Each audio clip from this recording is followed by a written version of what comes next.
ഞാനും ജാനിക്കുട്ടി രാവിലെ അമ്പലത്തിലോട്ട് പോകാനായിട്ട് പോവാണ്. അപ്പോൾ കണ്ണേട്ടൻ എൻ്റെ പേരിൽ നേരത്തെ പാൽപ്പായസം നേർച്ച പറഞ്ഞിട്ടുണ്ടായിരുന്നു. അപ്പോൾ ഞാൻ ഇന്നലെ പോയിട്ട് രസീത് എഴുതിച്ചിട്ട് ഇന്ന് അവർ രാവിലെ 8 മണിയാകുമ്പോൾ ചെല്ലണേന്ന് പറഞ്ഞിട്ടുണ്ടായിരുന്നു. അങ്ങനെ ഞാനതങ്ങ് മറന്നുപോയി. ഏട്ടൻ ജോലി സ്ഥലത്ത് എന്നിട്ട് എന്നെ വിളിച്ചു പറയുന്നത്, എടി നീ ഇന്നലെ പാൽപ്പായസിന് കൊടുത്തിട്ടില്ലായിരുന്നു, അത് വാങ്ങിക്കാൻ പോകുന്നില്ലയോ എന്ന് പറഞ്ഞപ്പോഴാണ് ഞാൻ ഓർത്തെ.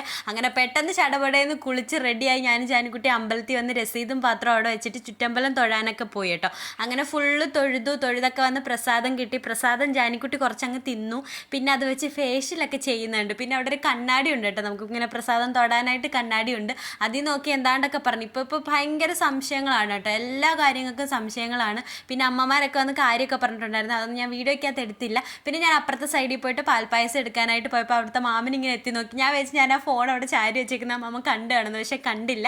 അങ്ങനെ അമ്പലത്തിലെ കാര്യങ്ങളൊക്കെ കഴിഞ്ഞ് നേരെ വീട്ടിലോട്ട് പോകാനായിട്ട് പോവാണ്. വീട്ടിൽ ചെന്നിട്ട് ഇനി ഒരുപാട് പരിപാടികളുണ്ട്. അപ്പോൾ ജാനിക്കുട്ടി അങ്ങോട്ട് എന്തായാലും നടന്നു കേട്ടോ കുറച്ച് നേരം. അങ്ങനെ വീട്ടിൽ വന്നിട്ട് ഏട്ടനെ ഞാൻ വീഡിയോ കോൾ ചെയ്തു. അപ്പോൾ നിങ്ങൾ വിചാരിക്കുക എൻ്റെ ഏട്ടൻ ഗൾഫിലാണെന്ന്. അല്ല, രാവിലെ 8 മണിക്ക് ഞങ്ങളുടെ വീട്ടിൽ നിന്ന് ഇറങ്ങി ജോലിക്ക് പോയതാണ് കേട്ടോ. എനിക്കിങ്ങനെ ഇടയ്ക്കൊന്ന് വീഡിയോ കോൾ ചെയ്തില്ലെങ്കിലും ഞാനിങ്ങനെ ഇടയ്ക്കൊന്ന് വിളിക്കുകയും എന്തെങ്കിലുമൊക്കെ കാര്യങ്ങളുണ്ടെങ്കിൽ ഇങ്ങനെ പറയുകയൊക്കെ ചെയ്യട്ടെ, എന്നാലും എനിക്കൊരു സമാധാനം കിട്ടത്തുള്ളൂ. ഇങ്ങനെ പുറകെ നടന്ന് ശല്യം ചെയ്യുമെന്ന് പറയില്ല, ആ സംഭവമാണ്.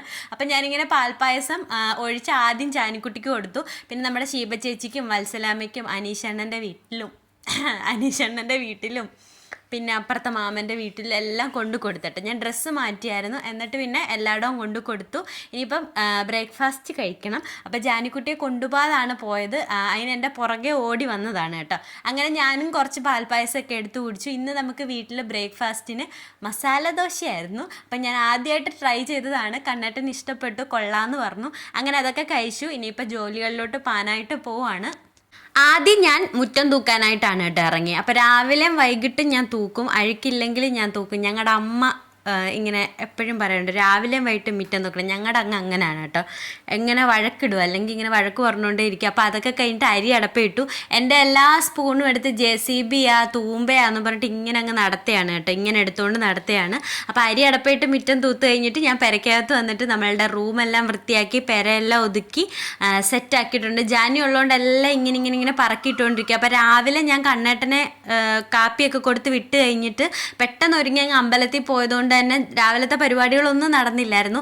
അങ്ങനെ അടുക്കളയെല്ലാം വൃത്തിയാക്കി. രാവിലെ മീൻ വാങ്ങിച്ചിട്ടുണ്ടായിരുന്നു, അത് വെട്ടി. അപ്പോൾ അപ്പുറത്ത് മാളിച്ചേച്ചി വന്നിട്ടുണ്ടായിരുന്നു. അങ്ങനെ ഞാൻ മാളിച്ചേച്ചിയുടെ കാര്യമൊക്കെ പറഞ്ഞിരുന്നു. മീനൊക്കെ വെട്ടി മീൻകറി വെച്ചു. മാങ്ങ ഇട്ട് വെക്കണേടി എന്ന് പറഞ്ഞാൽ അങ്ങനെ മാങ്ങ ഇട്ട് മീൻകറി വെച്ച് വെഴുക്ക് വരട്ടി മീൻ വറുത്തു.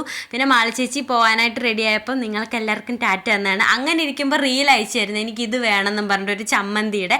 അതൊക്കെ ഉണ്ടാക്കി. അപ്പോൾ ഈ ഒരു വീഡിയോ ഇത്രയുള്ളായിരുന്നു. ഇഷ്ടപ്പെട്ട സപ്പോർട്ട് ചെയ്യണേ. ടാറ്റ.